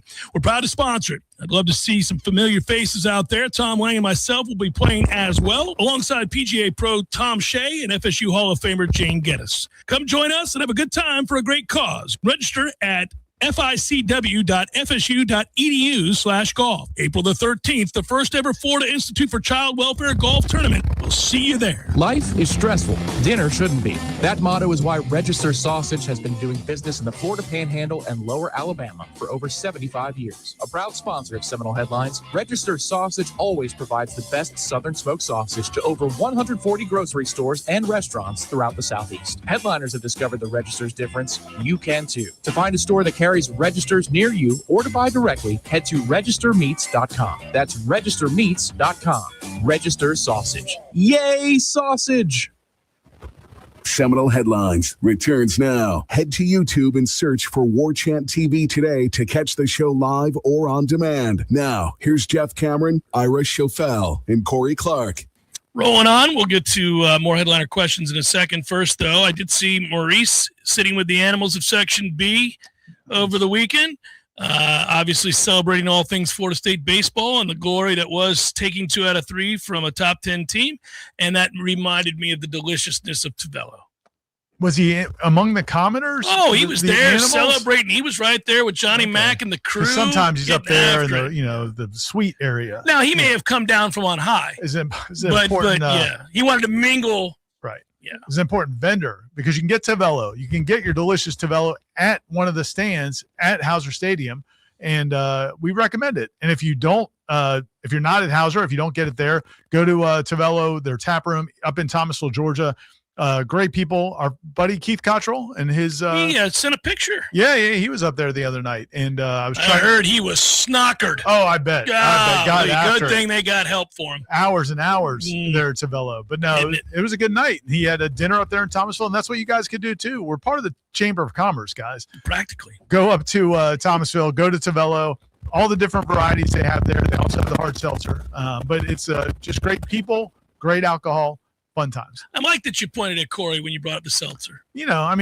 Corey's not a. They also have the girls' drinks for you, Corey. I bring my own Mio. I bring my own Mio in my vodka. That's nice. No, it smells delicious. Ira's not wrong. Go check it out. Yeah. Rarely. Eat there. That's not true. Let's keep it rolling. Do you trust Alford with the next football coach hire if it comes to it? Well, that's a straightforward question, gang. That's from Jay. Corey, you want to answer that first? I mean, his track record of hiring has been pretty solid since he's been here. The biggest mistake he made. The biggest mistake he made, obviously, was the extension. We all know that. But we can't really call that a mistake. You're allowed to say with Alabama. We're allowed to say they were mistakes in hindsight. It was clearly a mistake, but it was also, we understand why the mistake was made. But we can't say it wasn't a mistake. I've never once been mad at Alford about the extension. I mean, I've never said that on the air. I've never ripped him for it. I've ripped him for other things. I mean, you can be mad at the situation they're in now, but given the circumstances, and we've talked about this a million times, but everything that had led up to that, man, that would have been such a disaster. We understand how it happened. And it's the great thing about being, the hindsight thing is, just like we can argue that, and Corey, you made this argument before the game happened, so I'm giving you credit for that. And I said they shouldn't have done it because it would have cost them $5 million. But the idea of not playing the Orange Bowl, to me, would have been ridiculous because nobody would have ever thought you would have lost by 60-something points. I'm going to say, Ira, I did that was beyond what I thought would happen. I did bet Georgia and laid like 40. But you thought they'd lose by 60-something? No, I didn't think it would be an all-time record. But I did think they were going to get smoked. I thought, Kirby, you were a GA here. You cut your teeth here. You don't need to beat Florida State by 70 points. Take it easy there a little bit, killer. But even that, while ugly, is not something I've blamed Alford for. No, but I've blamed Alford for many other things. That's my point, though, is if you didn't go to that game and the ridicule Florida State would have gotten. I mean, Luke Laux got ridicule on Twitter for not playing in the NIT. Could you imagine if Florida State said, no, we're not going to the Orange Bowl? Yeah. For whatever reason, Notre Dame did it and kind of skated. I think partly because people saw what happened to Florida State. And they kind of became a cautionary tale. But the same thing, if you lost Mike Norvell at that time, man, at that point in time, it would have been a complete disaster. Well, any more so than it's turned out to be? No, in hindsight, that was a disaster too. There wasn't a good win. Curtain number 3 wasn't available, apparently. And what sucks is the nuance to that conversation, and that's just it. There is nuance to this conversation. Like, we can say that, all right, that's forgivable. I understand how it happened and why it happened. You can also say it's ridiculous to go 2-10, 5-7, still have your job. Yeah, no, it's all fair. It's absolutely absurd. But back to the topic of hiring, though. I mean, look, Brian Penske, grand slam. Luke Laux looks to be a home run. Yes, I agree with you. I'm not going to give him credit for Luke Laux or Link Jarrett, but go ahead. Well, Link, it was a no-brainer, and everybody would have made that for hire. sure. Luke is completely was a stretch to me. Well, unless you're just saying we're going cheap. That's exactly what they did, and it was the best option for the money, and it's going to work out, right? Right. But that was not like a. I mean, and again, to me, hiring Luke and I am with everybody else saying that this could end up being a program changing hire. I really think it is. But it's mitigated. Like I'm not going to take away the credit from it because it's like. But I'm also not going to heap praise in the sense that because we saw this season that he had the foresight to know that was going to happen. I'm not going to take away the credit either. Fair, yeah. But he did it born out of being broke. Yeah, but the question is, do we trust them to make the football hire? Look, man, look around the country. I don't trust any of these ADs to get it right. Florida hasn't gotten it right in 5 different hires. This maybe number 6 is the charm. It's a coin flip at this point. It has so much more to do with the actual head coach now than it ever has. I want somebody in place, whether it's Alford or somebody else, that understands the structure of college sports and what needs to be understood to have a competitive to very good college football program. That's what needs. The head coach is not irrelevant, but the head coach is is almost secondary to the fundraising and the structure you put in place. Yeah, the head coach is definitely not irrelevant, and the head coach is at fault for this too, in a way that Alford does not get blamed for Mike Norvell flying the plane to the side of the mountain fresh off of getting an extension. That's not Alford's fault that they went 2-10, that his incompetence led to 2-10 and 5-7. I don't blame Alford for that. You know what I blame Alford for, and I've been proven right in the interim about that. That's not a, hey, yay, me. It's a, come on, man. Now you know that it's not what you were hoping it would be or even what Florida State needs it to be. It's not that. We've got to pivot this way And now. I think they are. I think they are. Yeah. I mean, whether or not they can do it to the level of Texas Tech, probably not. But I think they are. I don't think this is going to be a situation where Florida, like he's dug in his heels and Florida State's not going to do the things that other schools are doing now. I think they are doing that. I hope. Sometimes the quotes that he puts out there, I'm like, come on, brother. This sounds a lot like you still don't know what's going on. I think they do. I mean, and I'm getting that from talking. I get the sense that they understand it now. But I think the thing when you look at I don't even know how you make a hire in this world right now because so much of it, Corey said, you need a head coach that understands what it takes in this world. No, you need an AD. You need an AD to understand it. But even them, like it's like, okay, well, I almost at this point, man, would you hire your Nepo baby that used to be your head coach of the Falcons? If he said, I'm going to bankroll the roster. Yes. Would you hire Arthur Smith, who sucked everywhere. He sucked with the Steelers as the OC. But if he said, listen, man, I'm going to buy you a roster, would you hire him? Yeah, he's a billionaire. He's the son of the FedEx founder. Yes, of course I would. And that's what I was saying. Money doesn't matter because it matters a lot. Obviously, it's a point I've made a bunch. But you really have to find a coach who also aggressively cares about recruiting and building relationships, not just through the transfer portal. Like there's the head coach, I don't know anything about the Texas Tech. I don't know anything about the Texas Tech head coach and the way he recruits. I know that he was in the playoffs this past year because of the bankroll he had. Right. Don't know if he's special at all. There's no doubt that there is a way for gazillionaires to change the fortunes of their program like Texas Tech. There are very few of those. The Texas oil money schools are amongst them.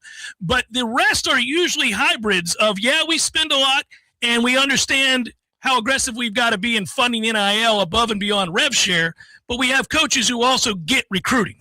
And the last thing I want to say real quick on that topic, because you brought up the topic of Michael Alford and NIL, and I wanted to filled out. Oh, but you took it in stride. But I do want to touch on, because I had that piece on the website yesterday at warchant.com. People can go read him talking about NIL. And the one thing I think it's important to say, and this is my only pushback on what you said, is there's two separate issues, and they can both be true. Mm-hmm. Florida State did not understand the complexion of what the landscape was going to be, I don't believe, last year. And I think that's correct. I think they thought there was going to be some sort of constraints, and there weren't. I also think it's true, and you do too, I'm sure, because I know I've heard you say it. And Corey, I think we all agree on this, but I think it's important to illustrate it. The reason Florida State went 5-7 is not because they didn't spend enough money.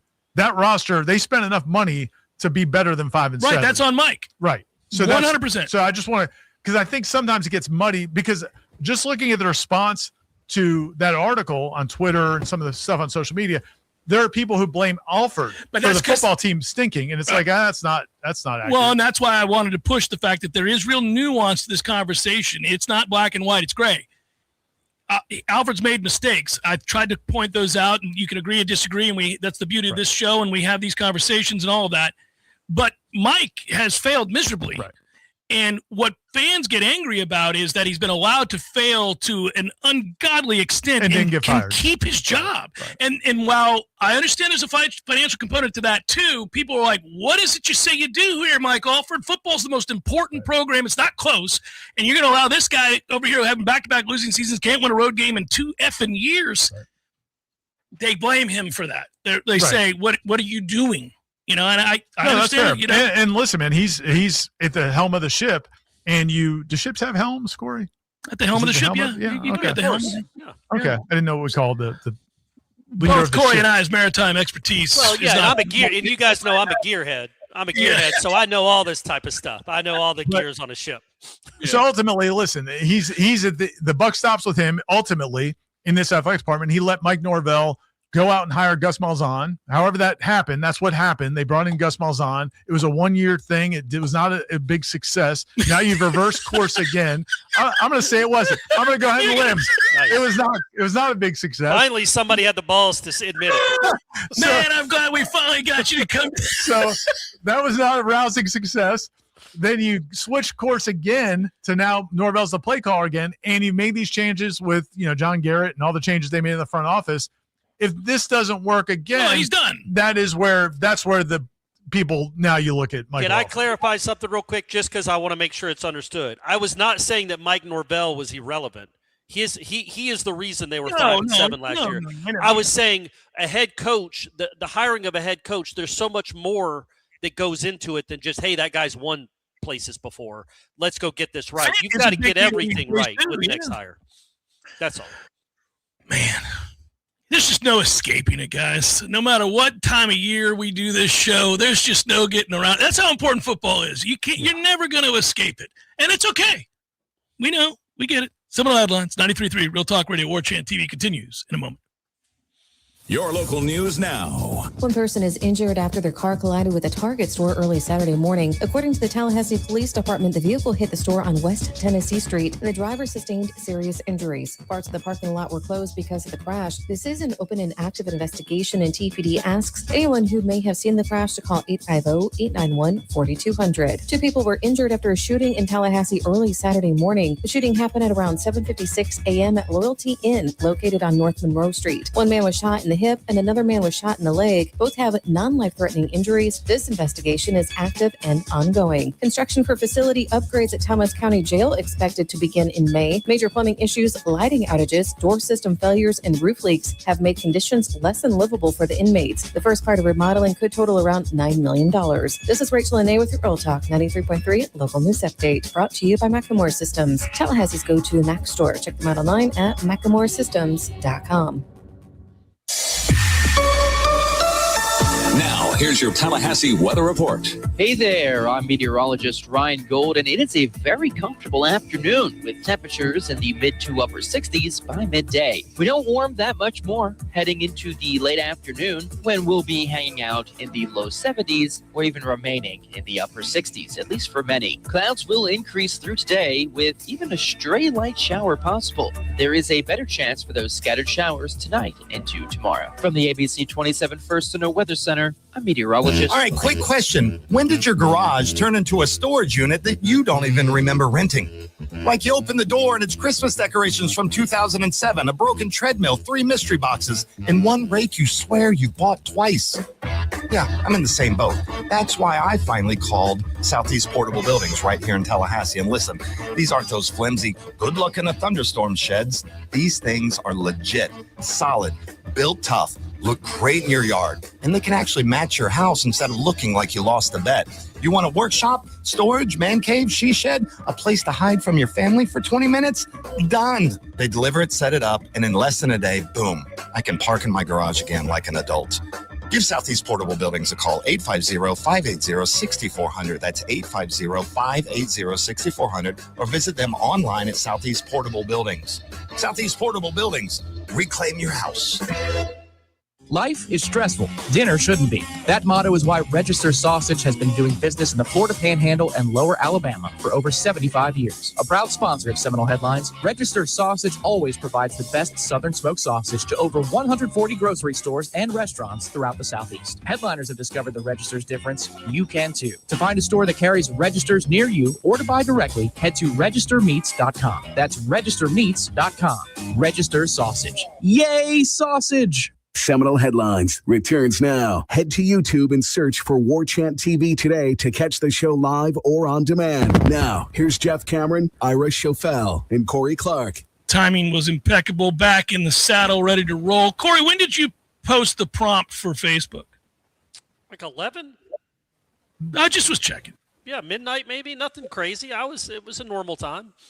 Okay. No, I'm not mad at you. I was just sounded like you were. Sounded like a I was little bit early on there.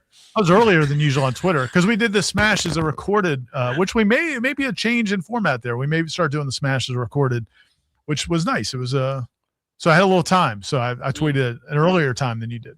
So I'll get to some of those questions very quickly here. Drew writes, Yay Sausage, a question for FSU's three wise men. Which former Seminole quarterbacks do Daniels and Sperry remind you of? Like they're like a cop duo? Wally Woodham and Jim Jordan. That's first thing I thought of, Corey. Yep. Brad Johnson and Casey Weldon. Yep. No doubt. I'm more of a Ponder Werfel. I mean, not Werfel. Wow. Ponder When did that Weatherford. happen, huh? The other W. Or Ponder Richard Devo. Little Devontae Richardson. Yeah. Good group. I like this question. Brett writes, who had the better and or more impactful performance against Miami? 2014, Jalen Ramsey, 3 tackles, 1 tackle for loss, 1 forced fumble, 1 interception. Or 2021, Jermaine Johnson, 7 tackles, 5 tackles for loss, 3 sacks, 1 forced fumble. FSU loses both those games without those powerhouse performances because both played out of their minds. There you go, Brett. Yeah, I'll say Jermaine. I thought Jermaine was unbelievable. And he also had that tackle on third down that made them punt. That's the whole play. Yeah, it's a crazy play. Yeah, to chase that down. Man, I'm glad. Good job, Brett. It makes me smile thinking about that Jermaine Johnson game, man. He crossed the field to make that play. Yeah. And remember, and I think right there. Was that the play where they were trying to call him off and he wanted to stay? Yeah, he waved sent him back. He's to telling him, man, to hell with you all. Because he was playing like 60 snaps a game. He was amazing. What player on this year's team will be a first-round NFL draft pick? Well, on this year's team, there's an outside shot that it's Deuce Robinson. Yeah. He could be a first-round pick. He's got tools. He's got to get a lot better in some areas, but I don't put it past him. He's a hard worker. He's smart. He's all those things. What about Rawls? Yeah, I wonder if he has a big year. I mean, he's definitely got the length. I mean, he's the physical ability. He's a prototypical NFL if he has a big year, it's not out of the realm. Yeah, it's tough to project first round, but yeah, I think we named a couple guys that have a shot. Ashton Daniels.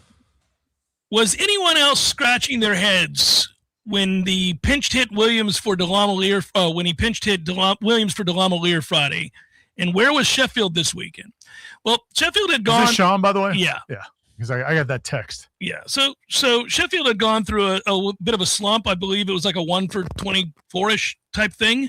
And so he just basically had to sit down. Meanwhile, Stutz is not going to get taken out of the lineup because he keeps hitting. Clearly, Link's playing the hot hands right now. He's going to play guys that are producing. That's, again, we brought up Bavaro earlier in the show. I don't think they thought he'd be their third baseman, but he keeps hitting. So what are you going to do? Schmela is hitting, so Carnes isn't getting many opportunities. We can keep doing this around the diamond, I would think. But anyhow, were you shocked? I wasn't shocked. It's not a normal – this is not a normal season. What he's doing is not normal, where guys go from not really being in the plans. Like Sheffield beginning of the season was going to be maybe a pinch hitter. Right.